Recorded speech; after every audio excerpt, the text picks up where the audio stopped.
ओम नमः शिवाय सभी को। मेरे चैनल में आपका स्वागत है। अध्याय 4 शिव पुराण का अध्याय 4 हम शुरू करने जा रहे हैं।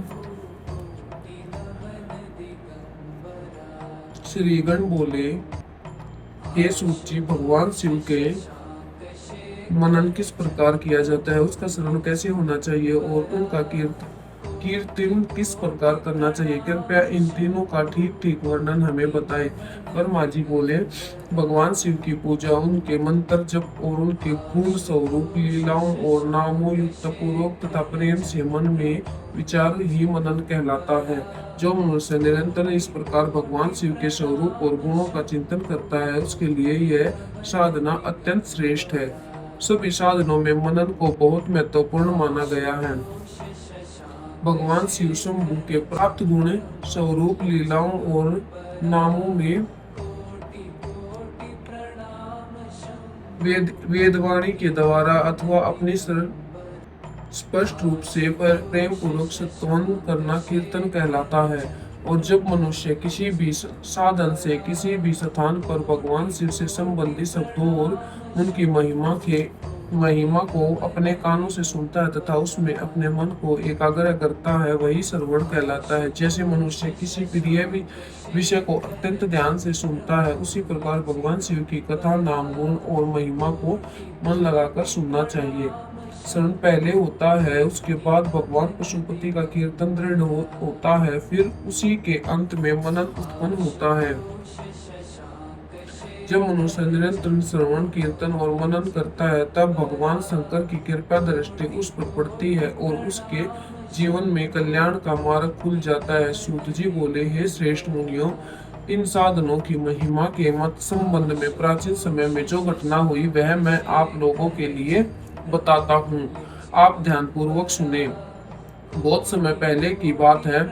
मेरे गुरु व्यास जी, जो महर्षि परस्पर के पुत्र थे, सरस्वती नदी के पवित्र तट पर तपस्या कर रहे थे। उसी समय संयोग से भगवान संत कुमार एक अत्यंत तेजस्वी विमान से वहां से जा रहे थे। उन्होंने मेरे गुरु व्यास जी को देखा। व्यास जी ध्यान में स्थित थे। जब उनका ध्यान खुला तो उन्होंने संत कुमार को देखा। वे तुरंत उठे, प्रणाम किया और बड़े आदर से स्वागत किया। उन्होंने संत कुमार को अर्घ्य दिया तथा उनके उचित आसन की व्यवस्था की। संत कुमार प्रसन्न हुए और गंभीर वाणी में व्यास जी से बोले। संत कुमार बोले, हे मुनि, तुम्हें उस परम सत्य का चिंतन करना चाहिए जो प्रत्यक्ष अनुभव से में आने योग्य है। जब भगवान शिव स्वयं तुम्हारे साथ है, तब तुम यह किस उद्देश्य से इतनी तपस्या कर रहे हो? व्यास जी बोले, हे कुमार, आपकी कृपा से मैंने संसार में धर्म, अर्थ, काम और मोक्ष, इन चारों पुरुषार्थों के विषय में वेदों के मार्ग में अनुसार बहुत से उपदेश दिए हैं। इस प्रकार मैंने लोगों को अनेक प्रकार के धर्म और साधन बताए हैं, लेकिन आज आश्चर्य की बात यह है कि इतने लोगों का मार्गदर्शन करने और स्वयं इतना ज्ञान रखने के बाद भी मुझे अभी तक मुक्ति का वह सर्वोत्तम ज्ञान प्राप्त नहीं हुआ जिससे मैं परम मुक्ति को प्राप्त कर सकूं। इसलिए मैं मुक्ति प्राप्त करने के लिए तपस्या कर रहा हूँ, लेकिन मुझे समय नहीं रहा कि मेरे भीतर वह ज्ञान क्यों उत्पन्न नहीं हो रहा। सूत जी बोले, इस प्रकार व्यास जी ने भगवान संत कुमार से अपनी जिज्ञासा प्रकट की। तब संत कुमार ने उन्हें मुक्ति का निश्चय उपाय बताया। संत कुमार बोले, हे श्रेष्ठ मुनि, भगवान शंभु का श्रवण, उनका कीर्तन और उनका मनन, ये तीनों मुक्ति के महान साधन है। वेद भी इन तीनों साधनों की पुष्टि करते हैं। इसलिए मनुष्य को भी भगवान शिव की कथा और महिमा सुननी चाहिए, उनका कीर्तन करना चाहिए और फिर उसके स्वरूप का मनन करना चाहिए। व्यास जी का पूर्व अनुभव।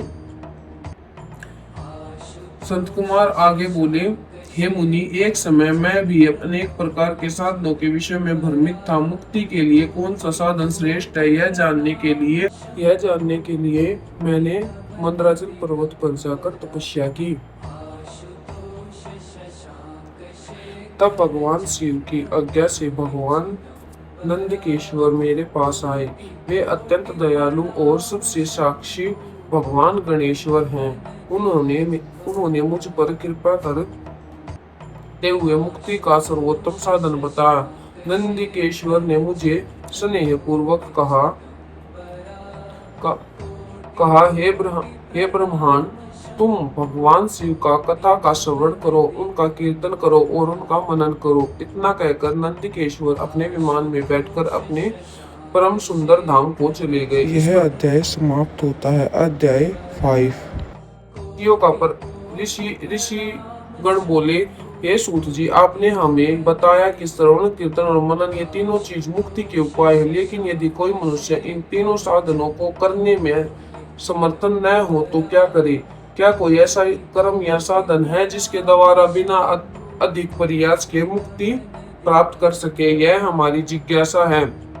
ऋषिगणों का यह प्रश्न सुनकर सूत जी बोले, हे मुनियों, आपका प्रश्न अति उत्तम है। जो मनुष्य भगवान शिव की कथा सुनने और कीर्तन करने और उनके मनन करने में समर्थन नहीं है, उसके लिए भगवान शिव की पूजा का विधान बताया गया है। भगवान शिव की पूजा दो प्रकार से की जा सकती है, शिवलिंग के रूप में, शिव मूर्ति के रूप में।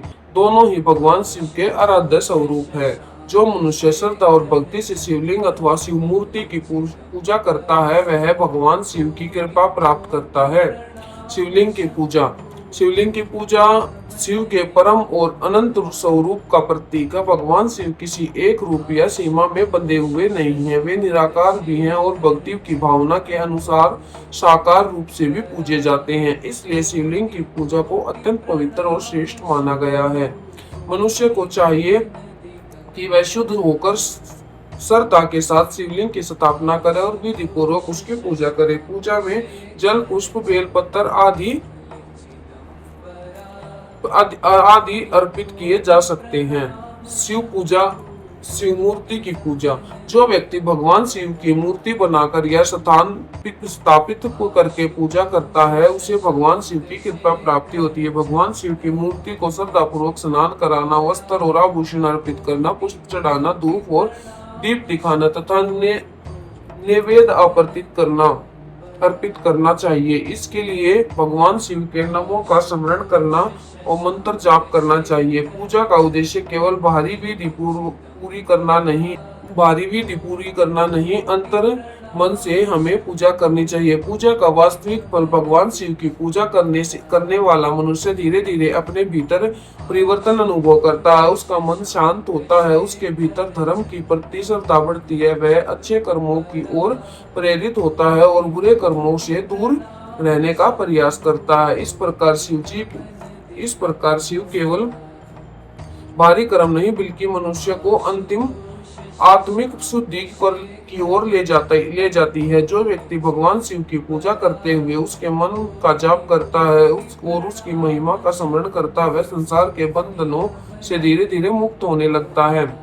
लिंग और मूर्ति के जो भेद है। ऋषियों ने पूछा, हे सूत जी, यदि भगवान शिव की पूजा लिंग और मूर्ति दोनों रूप में की जाती है तो इनमें अंतर क्या है? सूत जी ने कहा, शिवलिंग भगवान शिव के अनंत और व्यापक स्वरूप का विशेष प्रतीक है। मूर्ति भगवान शिव के साकार रूप का स्मरण कराती है। भक्ति जिस रूप में भगवान शिव को श्रद्धापूर्वक स्वीकार करता है, उसी रूप में उसकी पूजा कर सकते हैं। भगवान शिव भक्ति की भावना को देखते हैं, इसलिए पूजा में सबसे अधिक महत्व श्रद्धा, भक्ति और दयानीयता होनी चाहिए। शिव पूजा का महत्व है। मुनियों, भगवान शिव अत्यंत दयालु हैं। ये अपने भक्तों को शीघ्र ही प्रसन्न होते हैं।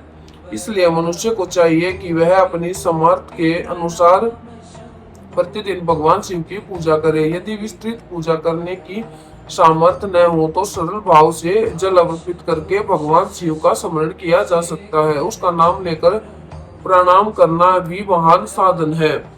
ओम नमः शिवाय का जाप करते हुए शिव का ध्यान करना चाहिए। मनुष्य को पूजा करते समय अपने भीतर के दोषों को भगवान शिव के चरणों में समर्पित करने की भावना रखनी चाहिए। सूत जी ने ऋषियों को कहा, हे ऋषियों, भगवान शिव की पूजा मनुष्य के लिए अत्यंत कल्याणकारी है। जो मनुष्य श्रद्धा से शिवलिंग या शिव मूर्ति की पूजा करता है, भगवान शिव उस पर प्रसन्न होते हैं। श्रवण, कीर्तन और मनन श्रेष्ठ साधन है और जो इनका पालन करने में समर्थ न हो उसके लिए शिव पूजा एक सरल और महान मार्ग है। इसलिए मनुष्य को चाहिए कि वह भगवान शिव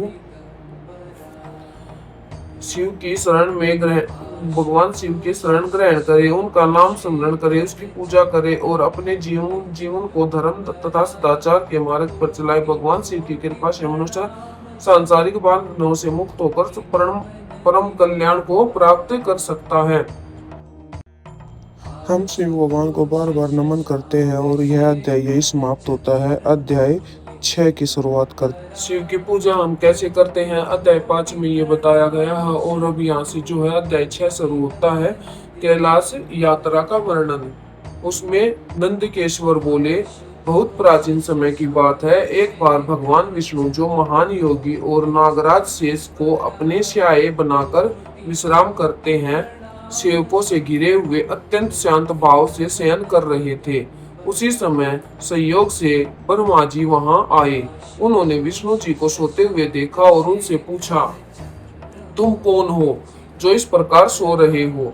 मुझे देखकर भी तुम्हारे भीतर कोई विशेष सम्मान दिखाई नहीं देता। उठो और मुझे देखो, तुम्हारे स्वामी यहाँ आए हैं। ब्रह्मा जी ने ब्रह्मा जी ने कहा कि जो व्यक्ति अपने गुरु या पूजनीय व्यक्ति के आने पर अहंकार पूर्वक व्यवहार करता है, उसके लिए उचित प्रायश्चित बताया गया। विष्णु जी ने ब्रह्मा जी की बात सुनी। वे भीतर से क्रोध हुए लेकिन बाहर से शांत बने रहे। उन्होंने ब्रह्मा जी का स्वागत करते हुए कहा, आपका स्वागत है, आइए बैठिए। लेकिन आपके मुख पर इतनी बेचैनी और क्रोध क्यों दिखाई दे रहा है? ब्रह्मा जी बोले, हे विष्णु, तुम्हारे भीतर बहुत बड़ा अहंकार उत्पन्न हो गया है। समय के प्रभाव से तुम अपने वास्तविक स्वरूप को भूल रहे हो। मैं इस जगत के पितामह और सृष्टि करता हूँ, जबकि तुम इस जगत के पालन करता हो। विष्णु जी बोले, हे ब्रह्मा, यह पूरा जगत मेरे भीतर स्थित है। तुम ऐसा बोल रहे हो जैसे कोई व्यक्ति अपने ही स्वामी की वस्तु को चुराकर अपना अधिकार बता रहा हो। और यह मत भूलो कि तुम मेरे नाभि कमल से उत्पन्न हुए हो। इस प्रकार दोनों में विवाद बढ़ गया। दोनों अपने अपने को श्रेष्ठ और परम प्रभु मानने लगे। धीरे धीरे बात इतनी बढ़ गई कि दोनों एक दूसरे को पराजित करने और युद्ध करने के लिए तैयार हो गए। ब्रह्मा और विष्णु को भयंकर युद्ध। ब्रह्मा के अपने हंस वाहन और विष्णु अपने गरुड़ वाहन पर आरूढ़ होकर युद्ध करने लगे। दोनों पक्षों के समर्थक भी उनके साथ हो गए। ब्रह्मा जी के पक्ष में रहने वाले और विष्णु जी के पक्ष में रहने वाले देवगण भी आपस में युद्ध करने लगे। यह अद्भुत युद्ध देखने के लिए अनेक देवता अपने अपने विमानों पर बैठकर वहां आ पहुंचे। आकाश में विमानों की भीड़ लग गई। देवता इस महान युद्ध को देखकर आश्चर्यचकित थे और पुष्पों की वर्षा कर रहे थे। लेकिन युद्ध धीरे धीरे अत्यंत भयंकर होता गया। विष्णु जी ने क्रोध में आकर ब्रह्मा जी की ओर अनेक तीखे बाण और दिव्यास्त्र छोड़े। ब्रह्मा जी ने क्रोध में से भरकर विष्णु जी पर अग्नि के समान तेजस्वी बाण और अस्त्र चलाए। दोनों में से छोड़े गए अस्त्रों के कारण युद्ध भूमि अत्यंत भयानक दिखाई देने लगी। देवताओं ने यह दृश्य देखकर आपस में कहा, यह युद्ध अत्यंत अद्भुत और भयावह है। पता नहीं अंत क्या होगा। दिव्य अस्त्रों का प्रयोग विष्णु भगवान जी अत्यंत क्रोध हो गए। उन्होंने ब्रह्मा जी पर महेश्वर अस्त्र का प्रयोग करने का संकल्प किया। उधर ब्रह्मा जी भी क्रोध में उठे और उन्होंने भी विष्णु भगवान जी पर अत्यंत भयंकर पशुपत अस्त्र चलाने का सोचा। दोनों अस्त्र इतने शक्तिशाली थे कि उनके प्रभाव से तीनों लोकों का विनाश का संकट उत्पन्न हो गया। उनसे निकलने वाली अग्नि शक्ति अत्यंत भयंकर थी। ऐसा प्रतीत होने लगा मानो समय से पहले ही प्रलय होने वाला है। देवता भयभीत हो गए। उन्हें समझ में नहीं आ रहा था कि इस विनाश को कैसे रोका जाए। देवताओं की चिंता। देवताओं ने आसपास में विचार किया। सृष्टि की रचना, पालन, संहार, जीवों पर आग्रह और उनका तिरभाव ये सब जिन परम शक्ति से संचलित होता है वही भगवान शिव हैं। उन्हें अनुभव किया कि भगवान शिव की कृपा के बिना इस संकट का समाधान किसी अन्य के द्वारा संभव नहीं। देवताओं को भय था कि यदि ब्रह्मा और विष्णु का यह युद्ध इसी प्रकार चलता रहा तो समस्त जीव जगत की भारी क्षतिग्रस्त हो जाएगा। इसलिए वे भगवान शिव की शरण में गए। उन्होंने कहा, चलो कैलाश पर्वत चलते हैं, वहीं भगवान चंद्रशेखर निवास करते हैं।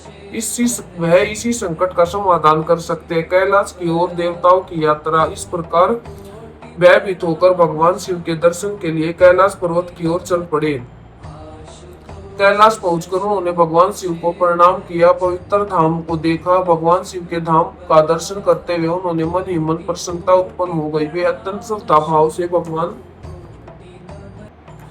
भगवान शिव को प्रणाम करते हुए उनके निवास में प्रवेश कर गए। भगवान शिव का धाम अत्यंत दिव्य और अद्भुत था। वहां देवताओं ने एक विशाल सभा मंडप देखा। उस मंडप में रत्नों से निर्मित सुंदर आसन और भगवान शिव माता उस उमा के साथ विराजमान थे। भगवान शिव अपने गणों से चारों ओर से घिरे हुए थे। उनका स्वरूप दिव्य और उनके शरीर पर सभी शुभ ललाट दिखाई दे रही थी। माता उस उमा के साथ विराजमान थे। भगवान शिव अपने गणों से चारों ओर घिरे हुए थे।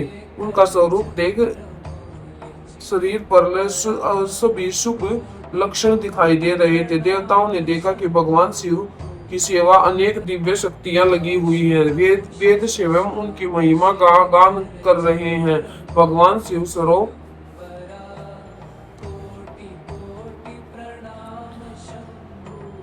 शिव सर्वशक्ति और सब अनुग्रह करने वाले प्रेमेश्वर के रूप में वहां विराजमान थे। देवताओं ने भगवान शिव को प्रणाम किया। भगवान शिव के दर्शन होते ही देवताओं के मन में अत्यंत आनंद उत्पन्न हुआ। उनकी आंखों में प्रसन्नता के आंसू आ गए। वे दूर से भगवान शिव को देखकर भूमि पर दंडन प्रणाम करने लगे। उन्होंने भगवान शिव को श्रद्धापूर्वक नमस्कार किया। भगवान शिव ने भी उन देवताओं को देखा।